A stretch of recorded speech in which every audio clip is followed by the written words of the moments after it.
Hello, everyone. This is the Cybersecurity Institute bi-weekly news series. We're consolidating some of the cybersecurity news and letting you know what is going on in cyberspace.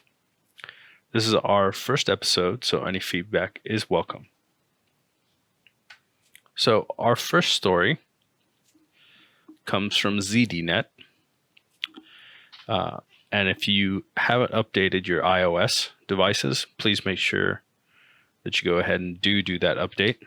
This is because in addition to new features and improvements, iOS 14.4 does patch 3 zero-day vulnerabilities. These vulnerabilities were being actively exploited out in the wild. It is generally good practice to keep your devices as up-to-date as possible. We do understand that updates may cause some unforeseen issues. However, it is usually better than having an active vulnerability on your device. So please do make an effort to update those devices. Our next story is from InfoSecurity magazine. The Trojan malware TickerBot was brought down last year by a Microsoft-led coalition. And so it has seemingly been resurrected. The attack that TickerBot uses is a phishing attack, so it'll send an email out to targeted individuals with a link that you're supposed to click on that is explaining something about your negligent driving. And so you click on that, and of course it will install the Trojan on your system.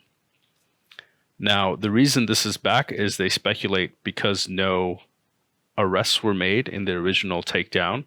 It is difficult to find the original author of the TickerBot, and so they're hoping that new efforts will be made to attempt to apprehend these individuals and shut down all the malicious activity associated with the TickerBot Trojan.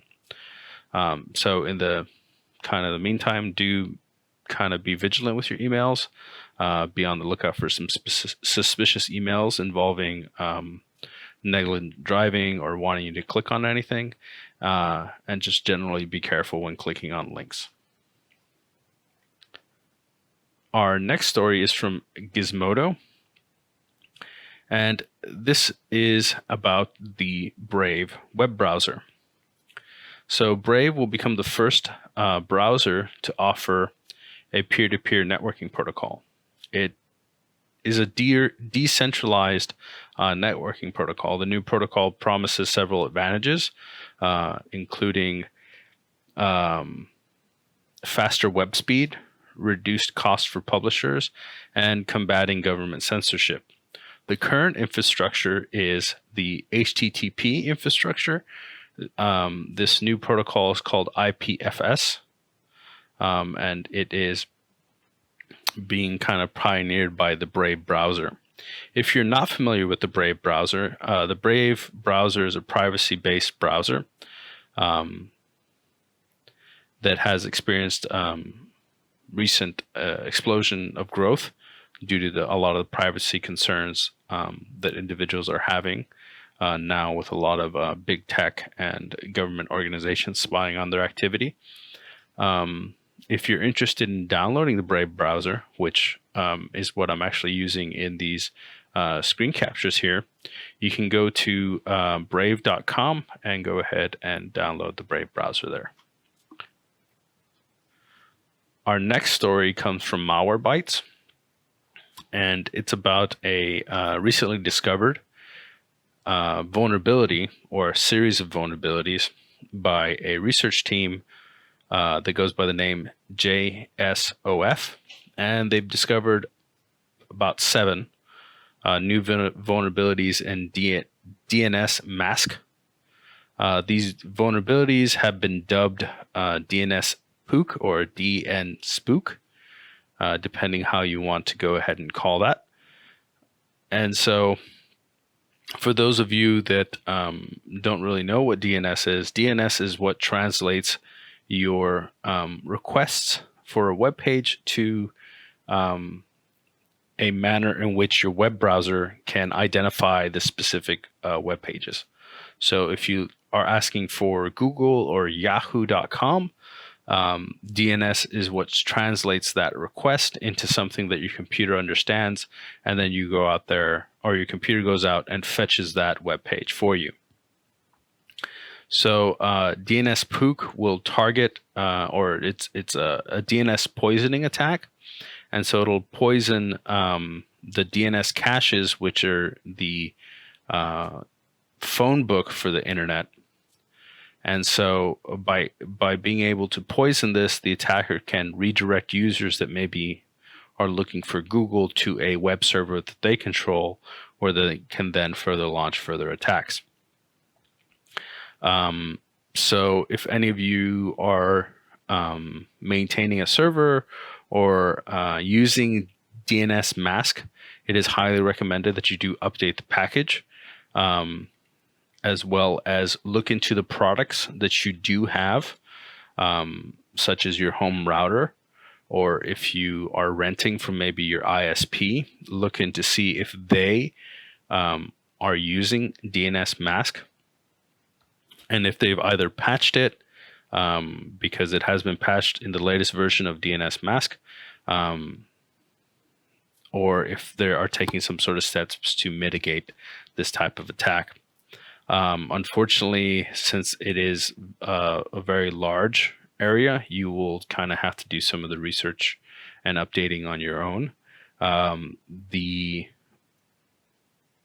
news article here does have a link at the bottom to a list of products that are affected. The URLs for all these stories will be included in the description down below. So you are more than welcome to go ahead and visit those on your own and look them over and see if you are indeed affected by this. Our next two stories are from ZDNet. And our first story here is about Telegram, which now allows you to bring your chat history from WhatsApp as well as other chat applications. The article specifically talks about WhatsApp because that is generally the most popular. And it does go through some details on how to do it. You can do this from your group contact info. The group info page. You can do that, and there should be an export chat option there, and then you can go ahead and import it into your Telegram app. Now, for those of you that may not be aware of this, WhatsApp recently updated their policies to pretty much explain that they will now be sharing more information with businesses than previously before. So this has caused a concern of individuals' privacy. And so there has been a large migration away from the WhatsApp platform to other kind of messaging platforms. One of the ones that has experienced a large amount of growth is the Telegram messaging platform. Additionally, it is recommended that you can also use the Signal app, which is a separate app. That is actually the most secure current messaging app, at least according to other security experts. But there are several others out there. The article does kind of go over some of the ones that are there, but Telegram is seemingly the next location for all the individuals who are leaving WhatsApp. WhatsApp has addressed this, and they've announced that they will not be enforcing the policy changes until a later date. However, do bear in mind that that doesn't mean that they are rolling back their policy. That just simply means that they are planning to enforce it, meaning they will share that information with businesses at a later date. So please keep that in mind when making your choice on what messaging platform to use. The second story from ZDNet involves a little bit of some technical talk, so we'll go ahead and discuss this a little bit. It involves a bug that was found in Linux that will give attackers root access to a system. This means that the attacker can gain complete control of the device. Root access is the techie term for administrative rights or complete control of a system. So this bug allows an attacker who already has access to an account on the system, maybe as a guest or as a different user with less rights, like such as a standard user. This attack will allow them to escalate their privileges to root or admin or the highest privileges possible on the system. So this attack is fairly dangerous. The conditions required for this attack to be successful are that the attacker has access to the system either physically or remotely and is able to log in with one of the accounts. They have access to the they've logged in already. They're as a user, they're actually on the system or running it again as either a standard user or a guest. The details to the attack are kind of beyond the general scope of what we're talking about, as they are very technical and they talk about particular attack methodologies. However, it was discovered that this attack also affects Mac OS. This is because at the Mac and Linux share a lot of similarities, and so this attack also affects Mac systems. So if you are using a Apple product that has a bash or terminal shell, and another individual can gain access to that system, then they can execute this attack on that system as well, in addition to any of the Linux systems. As this is a very new vulnerability and it was just recently discovered that it affects Macs, Apple has been informed, and experts expect that they will be releasing a patch for it in a short amount of time, as this is a very kind of critical vulnerability.